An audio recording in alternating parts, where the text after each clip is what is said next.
of bringing our lives safely back to a state of normalcy.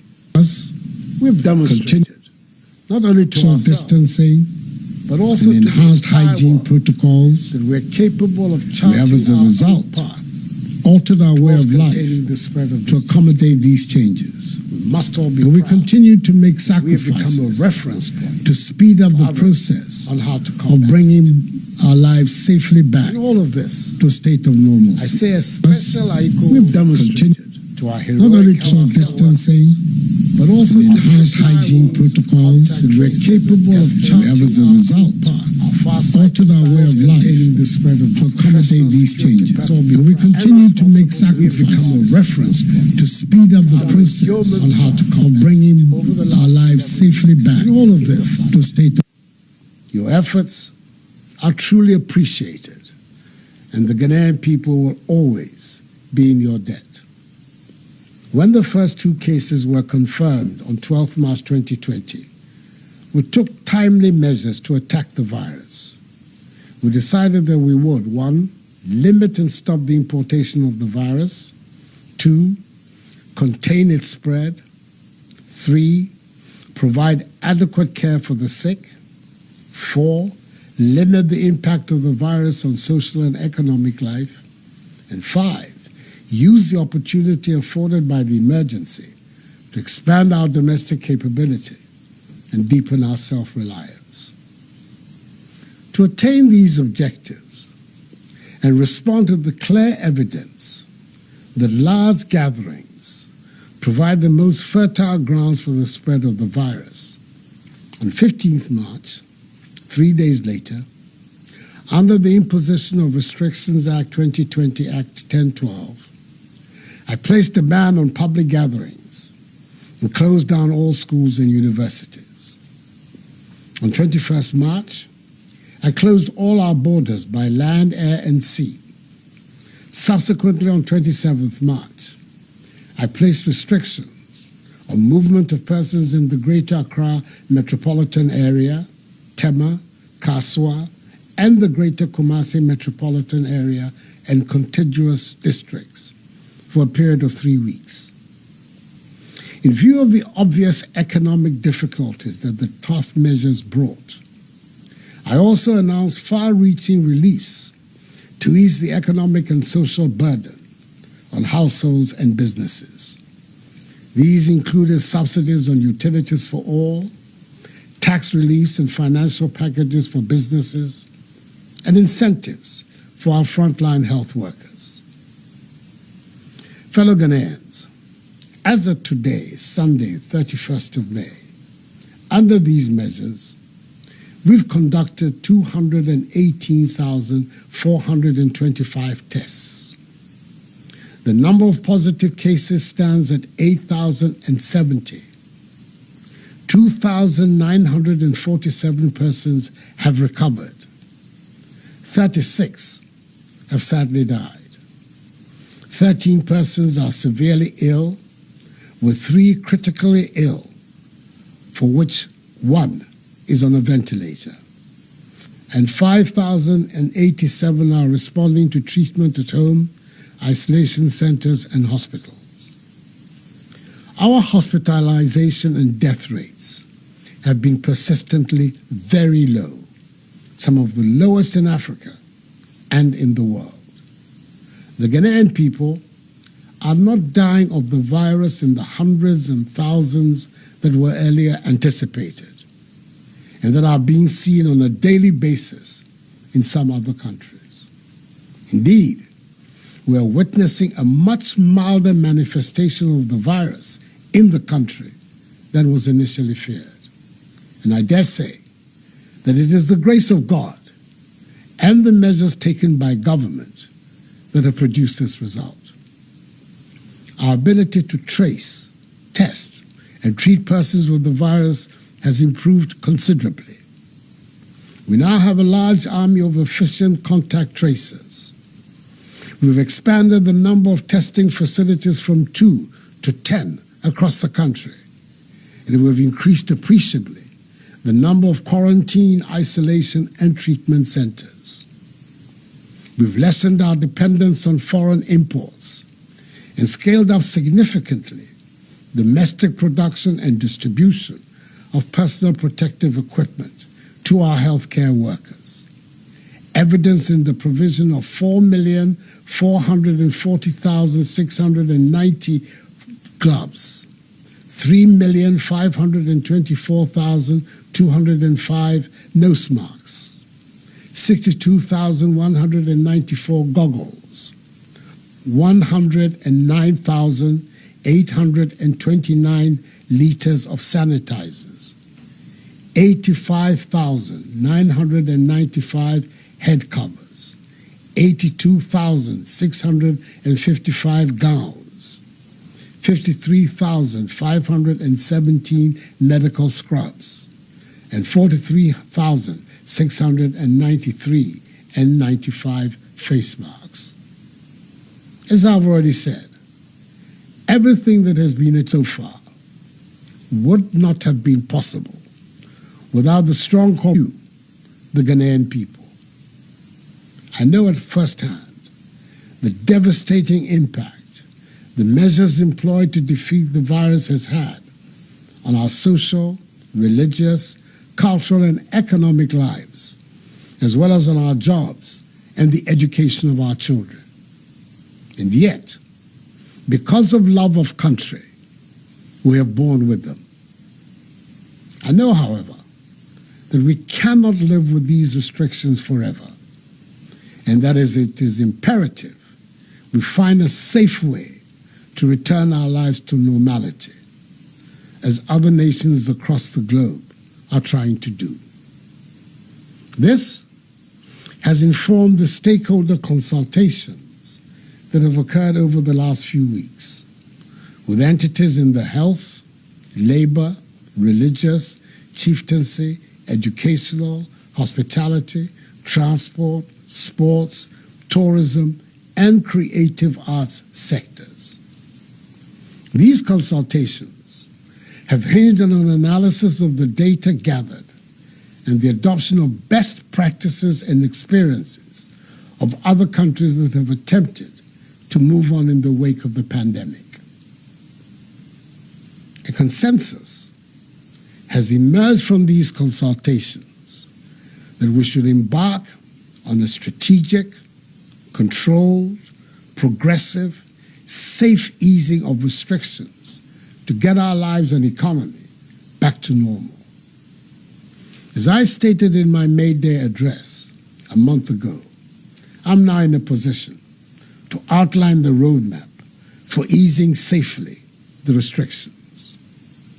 Ours is going to be a phased approach involving a selected list of public gatherings based on their risk profile, socioeconomic impact, and most importantly, our capacity to enforce and to respond in the event of a flare-up in our number of infections. So, fellow Ghanaians, with effect from Friday, 5th June, we will begin stage 1 of the process of easing restrictions. An abridged format for religious services can commence.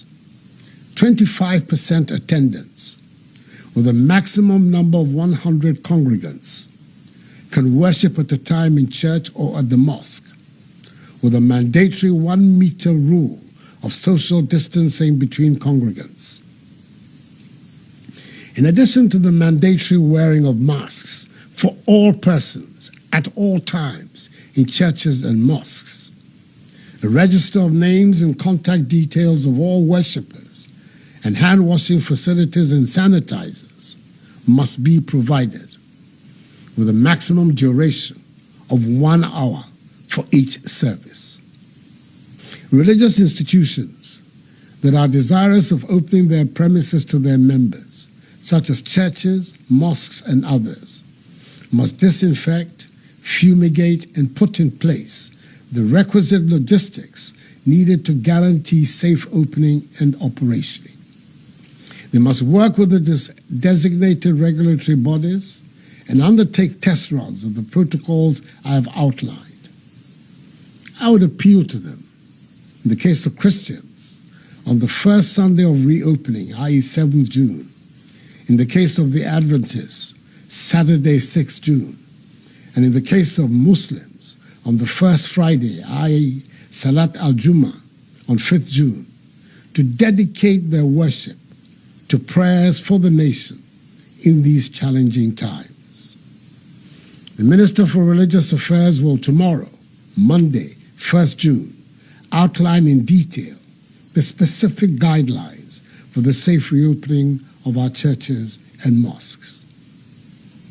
From Monday, 15th June, the decision has been taken after engagement with the teacher unions, whose cooperation I salute, to reopen schools and universities to allow for final year, junior high, senior high, and university students to resume classes ahead of the conduct of their respective exit examinations. Indeed, final year university students are to report to their universities on 15th June. Final year senior high school SHS3 students, together with SHS2 Go Track students, on 22nd June. And final year junior high school JHS3 students on 29th June. JHS3 classes will comprise a maximum of 30 students. SHS classes a maximum of 25 students, and university lectures will take place with half the class sizes. All final year students of educational and training institutions, which are being managed by ministries other than the Education Ministry, are to return to school on 15th June to complete their exit examinations. Again, prior to the opening of schools and universities, the Ministry of Education and the heads of public and private educational institutions will fumigate and disinfect their institutions. Each student, teacher, and non-teaching staff will be provided with reusable face masks by the Ministry of Education. With the avoidance of doubt, all other educational facilities, private and public, for non-final year students will remain closed. The Minister for Education in the coming days will outline in detail the specific guidelines for the safe reopening of our schools and universities. Private burials, now with a maximum of 100 persons, can continue to be performed. Restaurants providing seated services can operate under appropriate social distancing arrangements and hygiene protocols.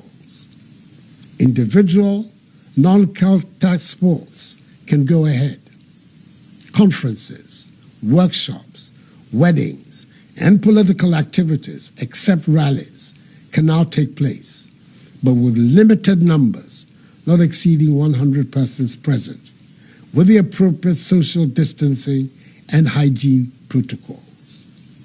Marketplaces, workplaces, public transport, and constitutional and statutory bodies such as the Electoral Commission, the National Commission for Civic Education, and the National Identification Authority, whose activities were exempted from the outset from these restrictions, must conduct their activities in accordance with social distancing and the necessary hygiene and safety protocols.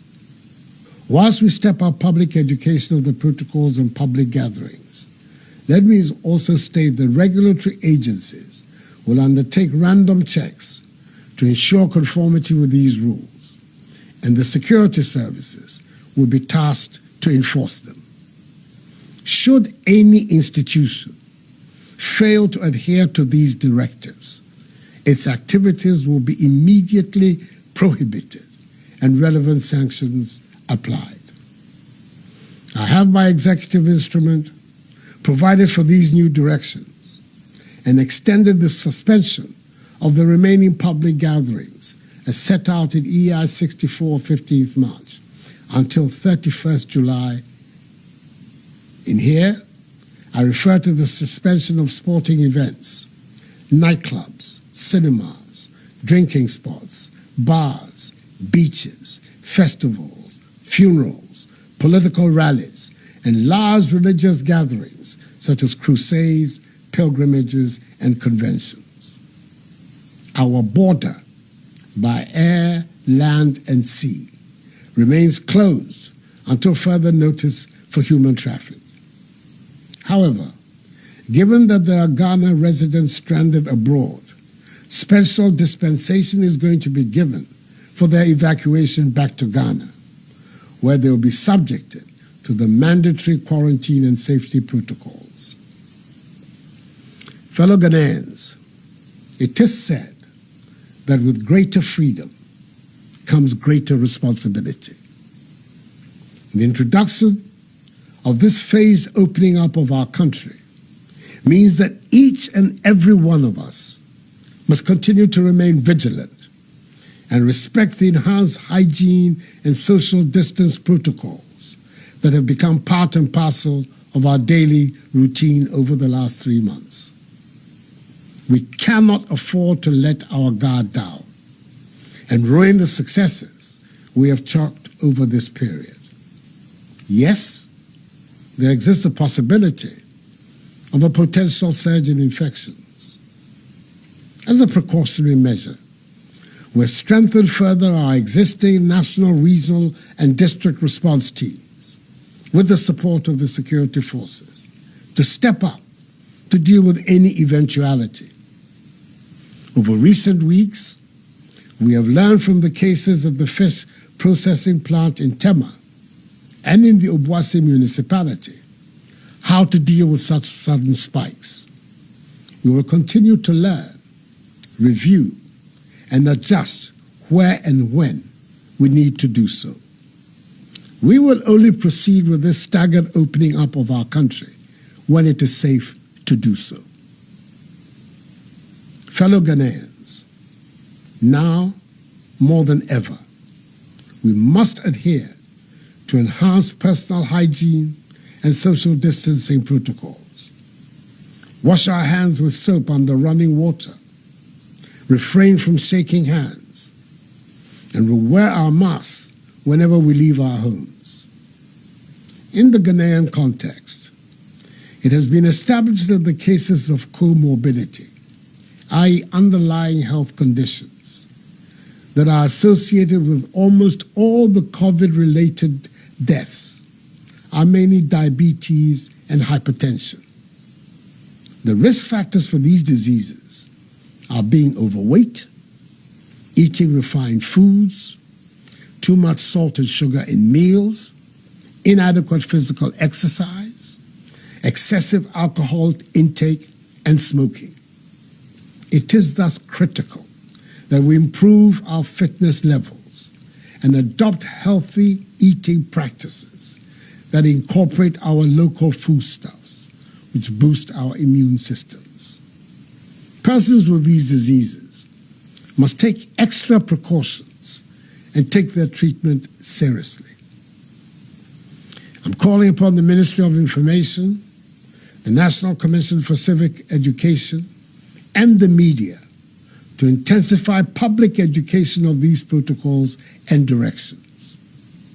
I entreat all religious, traditional, community and opinion leaders to continue to partner with government in engaging, mobilizing, and enforcing adherence to social distancing and personal hygiene practices in their respective communities.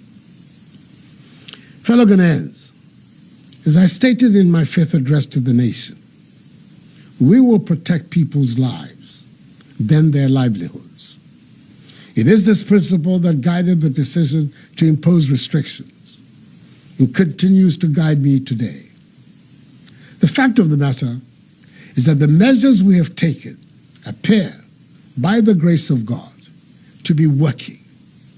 Our healthcare system is so far not overwhelmed, and you, the Ghanaian people, have largely embraced the principles of social distancing, the wearing of masks, and the enhanced hygiene protocols, which are our most effective defenses against the virus. We've learned many lessons from this pandemic. The most obvious is that we have to fortify urgently our public health system.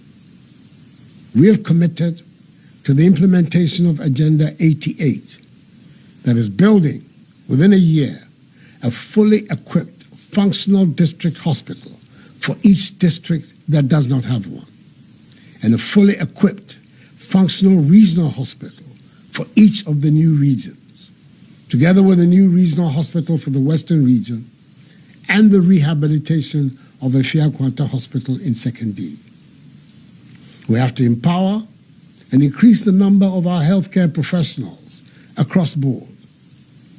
Universal health coverage must become reality for all Ghanaians, not a slogan.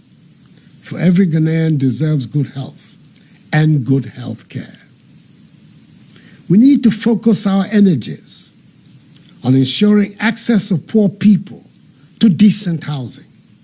We can no longer ignore this basic requirement of social justice. We have to make the things we use and grow the foods we eat.